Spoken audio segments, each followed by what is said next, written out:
ने कहा अरे ये मलमूत्र का भांड, मां के गर्भ में ये मलमूत्र में पड़ा था। मल की थैली मुंह पे, मूत्र की थैली सर पे, उल्टा। ये नरक का सीधा द्वार, इसके एक अंग से बदबू, इसको रख के क्या करूंगा? अगर ये परोपकार में ना लगा तो ये मलमूत्र का ढेर ही है। अरे ले जा, नहीं चाहिए ये शरीर। तो गोस्वामी जी ने बड़े सुंदर भाव में लिखा है, परहित सरिस धर्म नहीं भाई, पर पीड़ा सम नहीं अधमा। वैष्णव किसे कहते हैं? बड़े बड़े ढाबाओं में लिखा रहता है सड़क के किनारे, वैष्णव ढाबा, और वहां सब कुछ मिलता है। वैष्णव शब्द लिखा के ग्राहक को फुसलाते हैं। ग्राहक सोचता है ये शुद्ध है, लेकिन वहां मांस भी मिलता है। मैंने अपनी आंखों से देखा। वो आके कहता है बेटा क्या चाहिए? वो तो नहीं चाहिए। अगला समझ जाता है कि वो का मतलब क्या होता है। लिखा वैष्णव ढाबा। वैष्णव किसे कहते हैं? वैष्णव उसे कहते हैं जो दूसरे के दुख में दुख और दूसरे के सुख में सुख मानता है। आइए भजन करते हैं। वैष्णव जन तो से मैं कहीं, वैष्णव जन तो से मैं कहिए, वैष्णव जन पीर पराई जाने रे, पीर पराई जाने रे, वैष्णव जन तो से मैं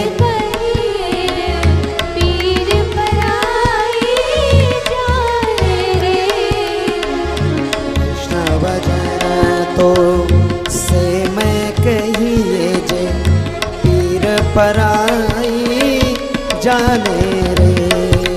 कालियों की सेवा करते हुए वैष्णव बनना है।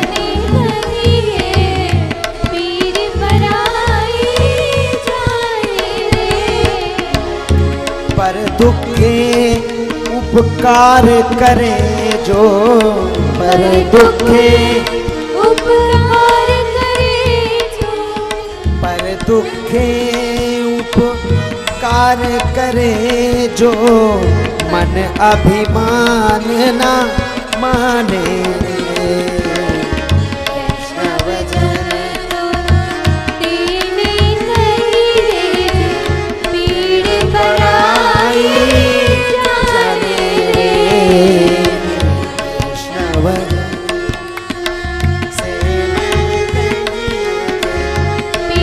पराई जाने रे, वैष्णव जन तो से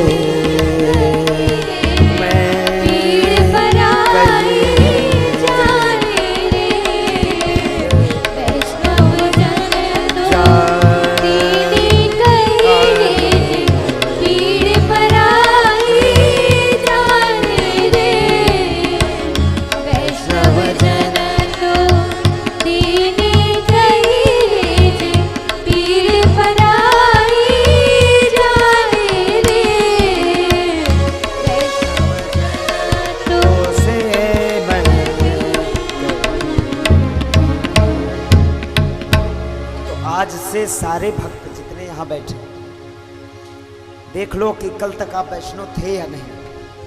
अगर नहीं थे तो अभी से बन जाओ, और थे तो बहुत अच्छी बात है।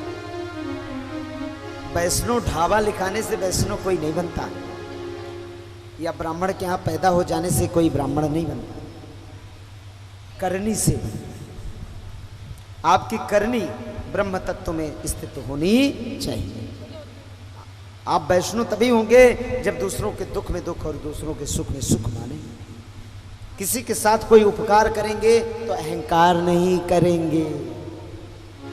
दधीची महाराज ने कहा, अरे शरीर को रख के क्या करना, एक दिन मर जाना है भाई, और मरने के बाद इसकी केवल 3 गति है। अगर चौथी गति किसी के पास है तो मुझे बता देना। कौन कौन सी गति हैं इस शरीर की, सुन लीजिए। पहली गति, मरने के बाद जलाने पर ये राख का ढेर हो जाए। दूसरी गति, जमीन में गाड़ देने पर कीड़े पड़ जाएंगे। तीसरी गति, जल में फेंक दोगे तो उसको नोच नोच के जीव जंतु खा जाएंगे। चौथी गति हो तो हमें बता देना। बोलो भागवत भगवान की।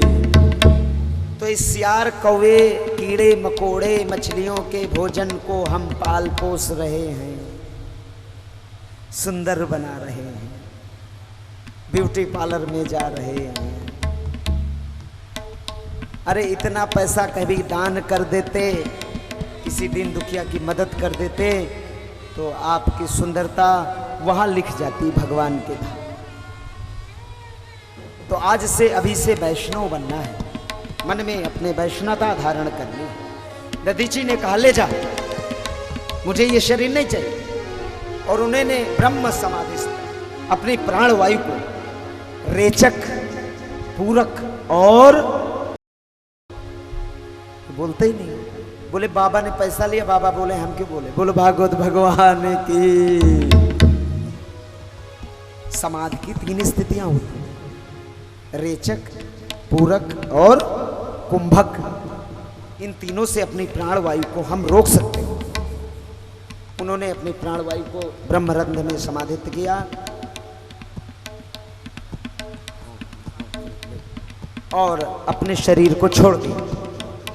दधीची महाराज की हड्डियां इंद्र लेकर गए और उससे उन्होंने अस्त्र बनाए, शस्त्र बनाए और वृतासुर का वध किया। वृतासुर जब मर गया तो उसके शरीर से एक ज्योति निकली और भगवान में विलीन हो गई। बोलो भागवत भगवान की जय। इंद्र को बड़ा आश्चर्य हुआ। उन्होंने कहा, प्रभु ये राक्षस भगवान में। तो भगवान ने कहा, भाई ये राक्षस तो था, लेकिन ये नारायण कवच से सुरक्षित, ये पहले पूर्व जन्म में राजा था। इसका नाम था चित्रकेतु। द्रविड़ देशो चित्रकेतु निपात पंजामा वृतासुरे पूर्व जन्म। बोला ये जो पूर्व जन्म का वृतासुर है, ये पूर्व जन्म में द्रविड़ देश का चित्रकेतु नाम का राजा था। इसकी कथा हम कल सुनाएंगे, क्षमा चाहूंगा, शाम को सुनाएंगे। तो आज की कथा यहीं तक थी और रहेगी। आप सभी भक्तों से प्रार्थना है कि शाम को वो आए और शाम की कथा में होगा। और देवासुर संग्राम, भगवान का मोहिनी रूप धारण और राहु केतु का नाश, ये कथा होगी। तो सभी भक्तों से प्रार्थना है अधिक से अधिक संख्या में आए। आज की कथा में ही विश्राम देते हैं। आज के जो परीक्षित हैं, मैं उनसे प्रार्थना करूंगा कि वो ऊपर मंच पर आएंगे, आरती करेंगे भगवान की और भोग लगाएंगे। और कल के लिए मैं आपको सूचना दे दूं कि कल प्रातः काल चौथा दिन है। कल भगवान का, परशुराम और भगवान श्री राम का जन्म उत्सव मनाया जाएगा, क्योंकि हमारे भगवान दिन में पैदा हुए थे, श्री राम, और जो हमारे श्याम है वो शाम को हुए। तो इस कार्ड में शाम को छपा है, लेकिन हम उसे दिन में मनाएंगे। भगवान का जन्म भी 11 बजे हुआ था और वही 11 बजे हम भगवान श्री राम का जन्म उत्सव मनाएंगे। तो जो कोई भी भक्त अपने बच्चों को भगवान राम बना के लाना चाहे वो ला सकते हैं। भोग प्रसाद जो आपकी इच्छा हो वो बांट सकते हैं। भोग प्रसाद में जो सहयोग करना चाहें वो अपना नाम वहाँ लिखा सकते हैं। और शाम को हम कृष्ण जन्म उत्सव मनाएंगे। बोलो भागवत भगवान की। अभी हम केवल भोग लगाएंगे, आरती हम संध्या में ही करेंगे। तो आज की कथा हम यही विश्राम देते हैं और सभी संत स्वरूप भक्तों को इस व्यासपीठ की ओर से सादर नमन है। कथा में आप आए, अपने समय दिया, इसके लिए मैं आपका आभारी। बोलो भागवत भगवान की जय। जय श्री राधे। जय श्री आना प्रभु जी चले आना। तालियों की सेवा देंगे। कभी राम बन के कभी श्याम बन के चले आना प्रभु जी चले आना। राम बन के कभी श्याम बन के चले आना प्रभु जी चले आना। तुम राम रूप में आना, तुम राम रूप में आना। सीता साथ लेके धनुष हाथ लेके चले आना। कभी राम लेके कभी श्याम बन के चले आना प्रभु जी चले आना।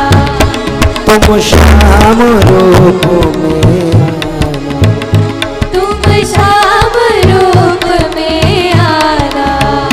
तुम श्याम रूप में आना। तुम श्याम रूप में आना। राधे साथ लेके मुरली हाथ लेके राधे मुरली हाथ लेके चले आना प्रभु जी चले आना। कभी राम बन के कभी श्याम बन के चले आना प्रभु जी चले आना। चले आना प्रभु जी चले आना। चले आना प्रभु जी चले आना। सभी राना प्रभु जी चले आना। चले आना प्रभु जी चले आना। चले आना। चले आना प्रभु जी चले आना। चले आना प्रभु जी चले आना। चले आना प्रभु जी चले आना। चले आना प्रभु जी चले आना। लाल की जय। बोलो भागवत भगवान की जय। जय श्री राधे। जय जय श्री राधे। जय जय श्री राधे।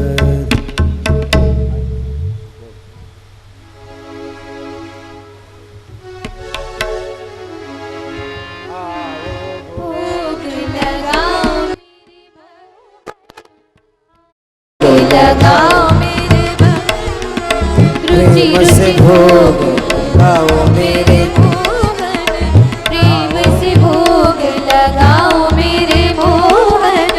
ऐसा भोग लगाओ मेरे ऐसा भोग लगाओ मेरे मोहन। सब अमृत हो जाए मेरे मोहन। सब अमृत हो जाए मेरे मोहन। आओ भोग लगाओ मेरे मोहन। आओ भोग लगाओ मेरे मोहन। हिलनी के बेर सुदामा के कंदुल। तेरी के बेर सुदामा के कंदुल। ओ मेरे मोहन। आओ भोग लगाओ मेरे मोहन। पूरब पश्चिम दक्षिण पूरब पश्चिम उत्तर दक्षिण। सकल दिशाओं से आओ मेरे मोहन। सकल दिशाओं से आओ मेरे मोहन। आवो भोग लगाओ मेरे मोहन। मोहन भोग लगाओ मेरे मोहन। प्रेम से भोग लगाओ मेरे मोहन। आओ भोग लगाओ मेरे मोहन। रुचि रुचि भोग लगाओ मेरे मोहन। त्वदीयं वस्तु आओ भोग गोविन्दम्। लगाओ। प्रेम से भोग लगाओ मेरे मोहन। प्रेम से भोग लगाओ मेरे मोहन। बोलो भागवत भगवान की जय, बोलो बांके बिहारी लाल की जय।